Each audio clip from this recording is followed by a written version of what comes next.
नमस्कार दोस्तों, मैं जर्नलिस्ट रोहित शर्मा। आप सबका हार्दिक स्वागत, अभिनंदन। मध्य प्रदेश के मुख्यमंत्री शिवराज सिंह चौहान मध्य प्रदेश की बहन बेटियों में, महिलाओं में, कॉलेज और यूनिवर्सिटी गर्ल्स में मामा के नाम से मशहूर हैं और वे खुद भी मामा कहलवाना ज़्यादा पसंद करते हैं। और जब उनकी सार्वजनिक सभाएं होती है तो महिलाएं उन्हें मामा मामा कहकर भी बुलाती हैं। और जब महिलाएं उन्हें मामा कहकर बुलाती हैं तो उन्हें काफ़ी अच्छा भी लगता है। और शिवराज सिंह चौहान ने मध्य प्रदेश की बहन बेटियों को, महिलाओं को ये भरोसा और विश्वास भी दिलाया है कि वे जब तक मुख्यमंत्री की कुर्सी पर रहेंगे तब तक महिलाओं का कोई बाल भी बांका मध्य प्रदेश में नहीं कर सकता। महिलाएं की हिफाजत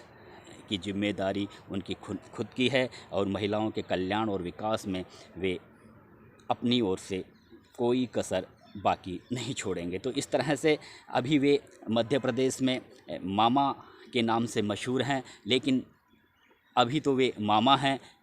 अब उनके पास में सुपर मामा बनने का भी एक बहुत बड़ा चांस आया है। और अगर वे सुपर मामा बन जाते हैं तो निश्चित रूप से उनकी छवि में और इजाफा होगा। महिलाओं और कॉलेज और यूनिवर्सिटी गर्ल्स में उनकी एक मजबूत छवि और उभर कर सामने आएगी। वो ऐसे कि हाल ही में जिस तरह से टीवी एक्टर्स वैशाली ठक्कर ने इंदौर के तेजाजी नगर थाना इलाके में खुद की जीवन लीला समाप्त की, फांसी का फंदा लगाकर उन्होंने आत्महत्या की और उसके बाद में उन्होंने जो सुसाइड नोट मौके पर छोड़ा है उसमें अपने एक पड़ोसी युवक पर और उसकी पत्नी पर परेशान और प्रताड़ित करने का उन्होंने जो आरोप लगाया है सुसाइड नोट में, उन्होंने शिवराज सिंह चौहान को तो वैशाली ठक्कर ने सीधे तौर पर उनसे रिक्वेस्ट नहीं की है। उन्होंने अपने मम्मी पापा यानी माता पिता से ही कहा है कि जिस युवक पर वे आरोप लगा रही हैं प्रताड़ित करने का, परेशान करने का, आप उन्हें जेल की सलाखों तक ज़रूर पहुंचाना मम्मी पापा। तो यहाँ पर वैशाली ठक्कर ने तो अपने मम्मी पापा से ज़रूर गुजारिश की है कि जो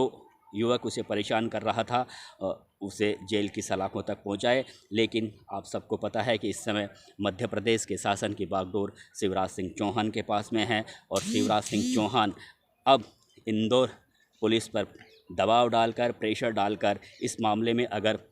जिस युवक पर आरोप वैशाली ठक्कर ने लगाए हैं अगर वे आरोप सही साबित होते हैं तो निश्चित रूप से उस युवक को जेल की सलाखों के पीछे भी जाना चाहिए। अब मैं आपको ये बताना चाहूँगा कि जब वैशाली ठक्कर ने आत्महत्या की उसके तुरंत बाद जिस युवक पर वैशाली ठक्कर ने आरोप लगाए थे परेशान करने के, वह युवक अपनी पत्नी के साथ फरार हो गया है। पुलिस उसकी चारों तरफ तलाश भी कर रही है। सुसाइड 16 अक्टूबर को हुआ था और आज 22 अक्टूबर है। कई दिन बीत जाने के बावजूद भी अभी तक आरोपी दंपति पुलिस की पकड़ से बाहर है। हालांकि पुलिस हर संभव कोशिश कर रही है। आरोपी दंपति के लुक आउट नोटिस भी जारी कर दिए गए हैं। हिंदुस्तान के तमाम एयरपोर्ट पर उनके फ़ोटो चस्पा कर दिए गए हैं। लेकिन ये जो डिले हो रहा है, विलंब हो रहा है, निश्चित रूप से ये आरोपी युवक के लिए काफ़ी फ़ायदेमंद साबित हो सकता है, क्योंकि इस दौरान जब तक वह पुलिस की पकड़ में नहीं आएगा तब तक वह अपने पास जो तमाम तरह के उसके पास जो सबूत थे, अहम दस्तावेज़ थे जिसके आधार पर वह वैशाली ठक्कर को ब्लैकमेल कर रहा था, या तो उसने नष्ट कर दिए होंगे या फिर वह कानूनी सलाह ले रहा होगा और कानूनी सलाह लेने के बाद वह खुद को पाक साबित करने की कोशिश भी कर रहा होगा। तो ये जो डिले हो रहा है, पुलिस उसे अरेस्ट नहीं कर पा रही है, तो इसमें निश्चित रूप से कहीं ना कहीं जो आरोपी युवक है वह आने वाले दिनों में खुद को पाक साबित कर सकता है, या उसने ये जो गंभीर अपराध किया है इस अपराध की प्रकृति को थोड़ा बहुत कमज़ोर कर सकता है, लचर कर सकता है। और अगर वह जेल भी चला जाता है तो कमज़ोर साक्ष्य और सबूतों के आधार पर वह बहुत जल्दी ही जेल की सलाखों से बाहर भी आ सकता है। क्योंकि जिस तरह से सुशांत सिंह राजपूत के परिजनों को आज तक न्याय नहीं मिला है, सुशांत सिंह राजपूत के परिजन अब तक भी ये मानने को तैयार नहीं हैं कि सुशांत सिंह ने आत्महत्या की थी। उनका कहना था कि उनका मर्डर हुआ था और मर्डर करने के बाद उसके शव को लटकाया गया था। क्योंकि सुशांत सिंह एक काफ़ी प्रतिभाशाली कलाकार थे और वह इस तरह से अपनी जीवन लीला को समाप्त नहीं कर सकता, और अगर वह सुसाइड भी करता तो मौके पर सुसाइड नोट ज़रूर छोड़ कर जाता। खैर, मैं उस विषय पर ज़्यादा प्रकाश डालना नहीं चाह रहा। मेरा कहने का मतलब यही था कि कहीं वैशाली ठक्कर का मामला भी सुशांत सिंह राजपूत के मामले की तरह रहकर नहीं रह जाए, क्योंकि अब जिस तरह से आरोपी युवक और उसकी पत्नी पुलिस की पकड़ से बाहर है, उससे तो यही दिख रहा है कि कहीं ना कहीं जो आरोपी युवक है वह कारोबारी है, बड़ा व्यवसायी है, और बड़े व्यवसायियों के और पॉलिटिकल लोगों के बीच में गहरा दोस्ताना संबंध भी होता है, और हो सकता है वह धनबल और भुजबल के आधार पर पुलिस की जांच को प्रभावित करने का प्रयास भी कर रहा हो। इस तरह की चर्चाएं हैं, मध्य प्रदेश की जनता में भी हो रही है, इंदौर की जनता में भी हो रही है। तो पुलिस को इस मामले में जल्दी से जल्दी काफ़ी त्वरित कार्रवाई करते हुए उसको राउंड अप करना होगा, तभी पुलिस के प्रति, इंदौर पुलिस के प्रति, इंदौर के लोगों का और हिंदुस्तान में तमाम लाखों लोग जो वैशाली ठक्कर के प्रशंसक हैं, उन्हें ये विश्वास होगा कि ज़रूर पुलिस इस मामले में वैशाली ठक्कर की दिवंगत आत्मा को शांति प्रदान करवाएगी। हालांकि वैशाली ठक्कर अब जिंदा नहीं हैं, लेकिन शिवराज सिंह चौहान जो मामा हैं, वे अगर अपनी भांजी की दिवंगत आत्मा को एक ही तरीके से शांति दिलवा सकते हैं, जल्दी से जल्दी जिस युवक पर उसने आरोप लगाए थे, जिस युवक पर उसने प्रताड़ित और परेशान करने के आरोप लगाए थे और जेल जाने की रिक्वेस्ट उसने अपने सुसाइड नोट में की थी, तो जल्दी से जल्दी अगर शिवराज सिंह चौहान इंदौर पुलिस पर प्रेशर बनाकर इस मामले पे अगर वे ज़रा नियमित रूप से अपडेट लेते रहेंगे, तो पुलिस भी हरकत में रहेगी, पुलिस भी अपने जांच को तेज़ी से आगे बढ़ाएगी, और निश्चित रूप से बहुत जल्दी ही आरोपी युवक को पुलिस पकड़ भी सकती है। लेकिन ये जो डिले हो रहा है, ये जो विलम्ब हो रहा है, उसमें कहीं ना कहीं आरोपी युवक के पास में जो संदिग्ध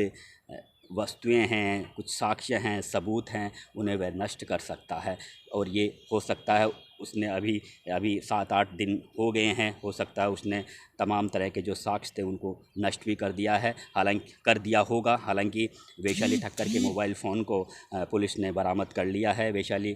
ठक्कर के मोबाइल फ़ोन के आधार और सुसाइड नोट में लिखी बातों पर पुलिस की जांच तेज़ी से आगे बढ़ रही है। लेकिन दोस्तों, मैं यहाँ पर यह भी बताना चाहूँगा, अगर पुलिस केन्या में रहने वाले वैशाली ठक्कर के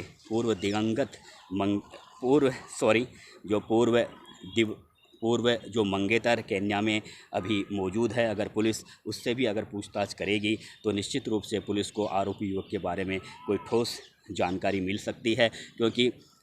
वैशाली ठक्कर के बारे में कहा जा रहा है इस प्रकरण में, उसके माता पिता भी कह रहे हैं कि जो केन्या में जिस युवक के साथ में वैशाली ठक्कर की सगाई हुई थी, ये सगाई उस आरोपी युवक ने ही तुड़वाई थी। अब पुलिस उस केन्या के व्यवसायी से पूछताछ कर पता लगा सकती है कि आखिर ऐसे कौन से सबूत थे, कौन से साक्ष्य थे, ऐसी कौन सी बातें उस युवक ने उस पूर्व मंगेतर से कही, जिसके आधार पर उसने वैशाली ठक्कर से सगाई तोड़ने का एक बड़ा निर्णय लिया। तो जो केन्या में रह रहा वही व्यवसायी है, वह भी इस मामले में पुलिस की जांच में सहयोग के लिए एक बहुत बड़ा एक सहयोगकर्ता इसमें साबित हो सकता है। इसके अलावा हाल ही में यह सगाई टूटने के बाद में वैशाली ठक्कर ने अमेरिका में रह रहे एक सॉफ्टवेयर इंजीनियर से भी उसकी शादी होने वाली थी। करीब करीब बात पक्की हो गई थी, फाइनल हो गई थी, और एक तरीके से शादी की खरीदारी की तैयारों की प्लानिंग भी वैशाली ठक्कर कर रही थी। लेकिन इस बीच वैशाली ठक्कर को कुछ ऐसा पता चल गया था कि जो आरोपी युवक है वह यह सगाई भी उसकी तुड़वा सकता है। तो निश्चित रूप से अमेरिका में रहने वाले सॉफ्टवेयर इंजीनियर से भी पुलिस अगर जल्दी से जल्दी पूछताछ करेगी कि इस आरोपी युवक ने उससे क्या बातें कही, ऐसे क्या उसने कोई ऐसे साक्ष्य दिखाए हैं जिसके आधार पर जो अमेरिका में रह रहा जो सॉफ्टवेयर इंजीनियर है वह भी अब वैशाली ठक्कर से शादी करने से इनकार कर सकता है। तो ये जो तमाम तरह की बातें हैं, तमाम तरह के ये जो तथ्य सामने आ रहे हैं, उससे ये मामला तो पूरा क्लियर दिख रहा है कि इसमें जो आरोप वैशाली ठक्कर ने सुसाइड नोट में लगाए हैं आरोपी युवक पर, वे पूरी तरह से सत्य साबित से दिख रहे हैं। हालांकि मैं अभी ये पूरी तरह से कह नहीं रहा कि आरोपी युवक जब तक उसका जुर्म साबित नहीं हो जाता तब तक कुछ भी कहना जल्दीबाजी होगा। लेकिन जिस तरह से वैशाली ठक्कर के सुसाइड करने के तुरंत बाद दोनों आरोपी युवक और उसकी पत्नी मौके से फ़रार हुए हैं, तो कहीं ना कहीं कुछ ना कुछ इस मामले में गड़बड़ ज़रूर है। तो ये जो केन्या में रहने वाला वैशाली ठक्कर का पूर्व मंगेतर और अमेरिका में जो हाल ही में जिसके साथ में शादी होने वाली थी, इन दो शख्सों से अगर पुलिस पूछताछ करेगी तो निश्चित रूप से पुलिस को बहुत मजबूत साक्ष्य और सबूत मिल सकते हैं। दोस्तों, मैं यहाँ पर यह कहना भी थोड़ा आपसे इस बात में भी थोड़ा प्रकाश डालना चाह रहा हूँ कि देखिए, जो फ्रेंड सर्किल होती है, उस फ्रेंड सर्किल में कई बार ग्रुप में फ़ोटो खिंचवा लिए जाते हैं, उसमें लड़के लड़कियां दोनों होते हैं, लेकिन इसका मतलब ये नहीं होता कि लड़के और लड़कियों में अगर किसी तरह से प्यार और मोहब्बत होती है। फ्रेंड, अब जिस तरह से आरोपी युवक वैशाली ठक्कर के पड़ोस में रहता था, तो निश्चित रूप से उन दोनों के बीच में फ्रेंड सर्किल रही होगी और फ्रेंड सर्किल के दौरान उन्होंने कुछ फ़ोटो भी खिंचवाए होंगे। यहाँ पर ऐसा दिख रहा है कि वैशाली ठक्कर खुद उस जिस आरोपी युवक से प्यार नहीं करती थी, हालांकि वह एक तरीके से उसे दोस्त के रूप में ही समझती थी, लेकिन वह उससे शादी करना चाहता था। तो यहाँ पर एक तरीके से एक तरफा प्यार का सा मामला ही दिख रहा है, क्योंकि जो आरोपी युवक है वह पहले से शादीशुदा था, लेकिन वह वैशाली ठक्कर से शादी करना चाहता था और वैशाली ठक्कर इस शादी के लिए बिल्कुल तैयार नहीं थी। वह उसे एक पड़ोसी समझते हुए उसे एक तरीके से अपना एक दोस्त ही समझ रही थी, लेकिन वह दोस्त से ज़्यादा कुछ अपने को समझने लगा था और उसे लगातार 2 साल से परेशान भी कर रहा था। तो आखिर परेशानी की हद इतनी ज़्यादा, वह इस तरह से इतनी ज़्यादा वैशाली ठक्कर को परेशान करने लग गया कि आखिर में उसे मौत का रास्ता ही चुनना पड़ा। तो अब यहाँ पर शिवराज सिंह चौहान जो मामा हैं, उन्हें सुपर मामा मिलने का एक बहुत बड़ा, वे सुपर मामा बनने का उनके पास में एक बहुत बड़ा चांस है। अगर वे वैशाली ठक्कर की दिवंगत आत्मा को अगर शांति प्रदान करवाएंगे, और ये शांति प्रदान तभी हो सकती है जब आरोपी युवक जिसे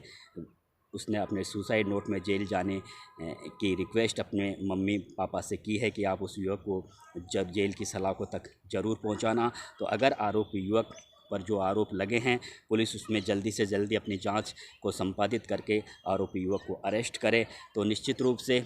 मध्य प्रदेश की जो लड़कियां हैं, जो महिलाएं हैं, उनमें सुपर मामा के रूप में शिवराज सिंह चौहान मजबूती से उभर कर सामने आ सकते हैं। हालांकि अगर वैशाली ठक्कर जिंदा होती तो ज़रूर मामा होने के नाते शिवराज सिंह चौहान भात भरने भी जाते और वैशाली ठक्कर की माता को और वैशाली ठक्कर को चुनरी भी उड़ाते, लेकिन अब उनका खर्चा बच गया है। वैशाली ठक्कर अब इस दुनिया में नहीं है, लेकिन उसकी दिवंगत आत्मा को शिवराज सिंह चौहान शांति प्रदान करवा सकते हैं। ये काम उनके हाथ में है, लेकिन ये तभी होगा जब वे इंदौर पुलिस कमिश्नर से बराबर संपर्क में रहेंगे, बराबर उन्हें साफ दिशा निर्देश देते रहेंगे कि हर हाल में जिस युवक पर वैशाली ठक्कर ने आरोप लगाए हैं, इस मामले की जांच जल्दी से जल्दी पूरी की जाए और जल्दी से जल्दी अगर आरोप सही साबित होते हैं तो उस युवक को अरेस्ट करके जेल की सलाखों में भी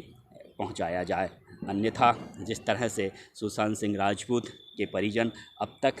मुंबई पुलिस की जांच से संतुष्ट नहीं हुए हैं, तो इस मामले को लेकर भी हिंदुस्तान और हिंदुस्तान के बाहर वैशाली ठक्कर के जो प्रशंसक रह रहे हैं, उन्हें काफ़ी बेचैनी रहेगी, उन्हें काफ़ी पीड़ा पहुंचेगी। तो मध्य प्रदेश में अगले साल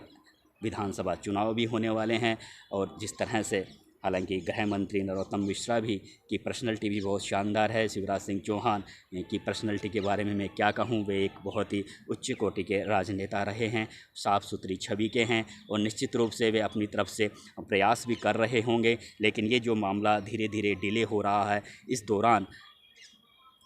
जो आरोपी युवक है उसके पास में अगर कोई ऐसे फ़ोटोज़ वगैरह होंगे, दस्तावेज वगैरह होंगे, तो हो सकता है उसने उनको नष्ट भी कर दिए हों। तो ये पुलिस की जांच को बाधित करने के लिए, प्रभावित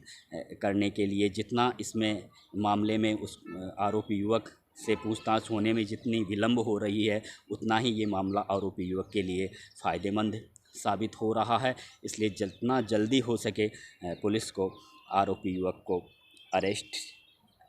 युवक से पुलिस की पूछताछ होना बहुत ज़रूरी है और ये पूछताछ जब ही हो सकती है जब आरोपी युवक पुलिस के हत्थे चढ़े। और इस काम में शिवराज सिंह चौहान अगर नियमित रूप से